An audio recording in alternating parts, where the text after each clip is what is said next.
effectivement, vous faites une ode aux Kurdes, aux Peshmerga. C'est un film engagé, c'est pas ça que je vous reproche du tout, pour l'érection d'un Kurdistan qui effectivement l'érection d'un Kurdistan, qui attend depuis 100 ans, puisque maintenant ça fait 100 ans depuis le traité de Sèvres, etc. Mais en même temps, je vous trouve une formidable constance et une formidable contradiction. Je m'explique. La constance d'abord. En fait, vous passez votre vie à vouloir détruire les États-nations qui existent. Vous avez contribué à la destruction de l'État-nation de Yougoslavie, pour la défense de Bosnie. Vous avez contribué largement à la destruction de la Libye. Vous avez approuvé, puis désapprouvé, mais enfin ça revient au même, à la destruction de l'Irak par les Américains. Maintenant, vous continuez et vous dites qu'effectivement il faut un Kurdistan, donc ça détruirait l'Irak, quoi que vous en disiez. Ça détruirait aussi la Syrie. Vous étiez pour l'intervention en Syrie qui aurait détruit la Syrie. Bref, vous êtes un magnifique destructeur d'États-nations hérités des différentes guerres et différents du passé. Et il faut voir le résultat. Le résultat, c'est à chaque fois encore plus de guerres, encore plus de massacres, encore plus de mafias, encore plus d'islamistes.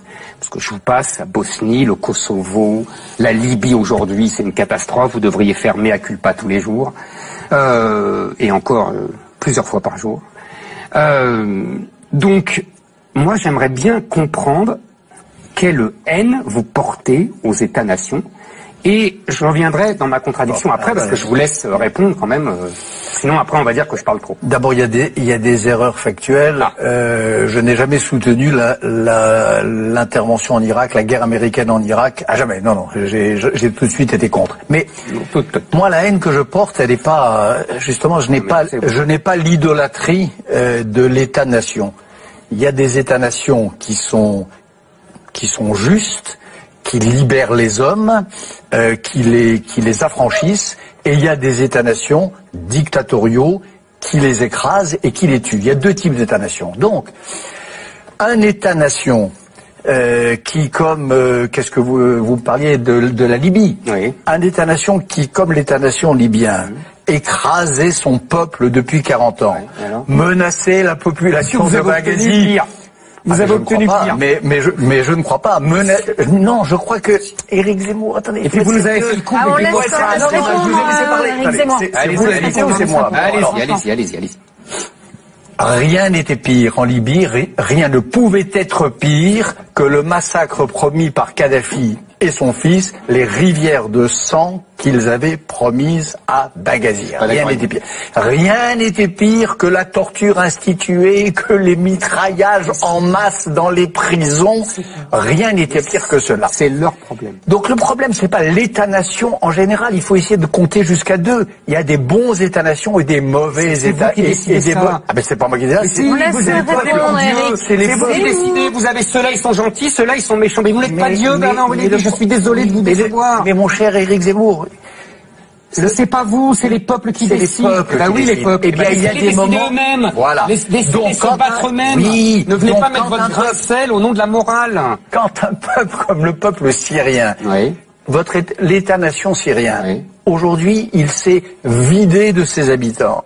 Vidés. Ils sont au Liban, ils sont en Jordanie, ils sont en Europe, des hordes de familles écrabouillées de souffrance. Cet État-nation dont vous parlez, il s'est vidé de ses habitants. Il a sur la conscience 400 000 morts. L'essentiel de ce pays s'est soulevé contre la dictature. C'est pas moi qui décide, c'est aucun Dieu le Père, c'est les Syriens eux-mêmes qui disent on veut plus de Bachar al-Assad et on ne veut pas de son jumeau. Et on ne veut pas de son jumeau. C'est pas vrai, c'est des Syriens. C'est pas les Syriens. Il y a des millions de réfugiés. Est-ce que vous savez ce que c'est que des millions de réfugiés qui ont quitté la Syrie? Est-ce que vous savez ce que c'est que 400 000 victimes?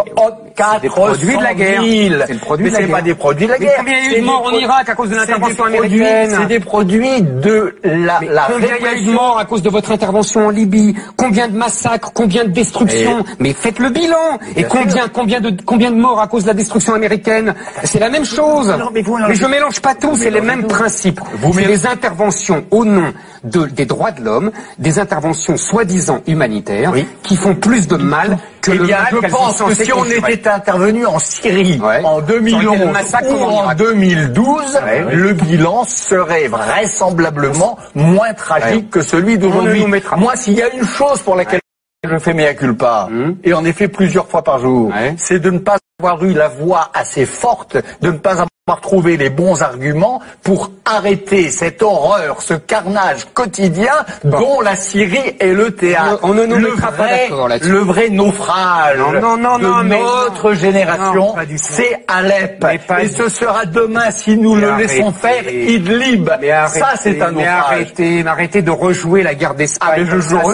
Mais je ne rejoue pas la guerre. On n'a aucun drame dans notre génération. Il n'y a aucun drame à Alep. Il ne s'est rien passé à Alep. La guerre fait aucun drame. Bernard-Henri Lévy, la guerre fait partie. Il n'y a aucun drame à Alep. Et vous passez votre temps. Vous êtes allé voir un jour les camps de réfugiés en Libye, en Jordanie. Vous avez interrogé une fois une de ces familles de réfugiés syriens qui sont partis sous les bombes au phosphore, qui se sont fait massacrer sous les gaz chimiques. Alors arrêtez de dire qu'il n'y a pas de drame à notre époque. Cela est un drame sans nom.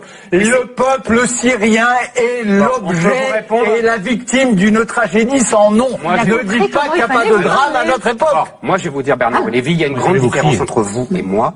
C'est que vous, ce qui vous importe, c'est le sort des autres, alors que moi, ce qui m'importe, c'est le sort du peuple français. Ça fait une grande différence. Ça, c'est vrai. On est d'accord? Je vous ai déjà dit... Moi, les deux m'importent. Non, c'est pas vrai. Je vous ai déjà dit, monsieur Bernard-Henri Lévy, vous êtes l'incarnation de la célèbre phrase de Rousseau, méfiez-vous de ces philosophes qui aiment des gens loin, pour ne pas aimer leurs voisins. Vous êtes l'incarnation de cette célèbre phrase de Rousseau.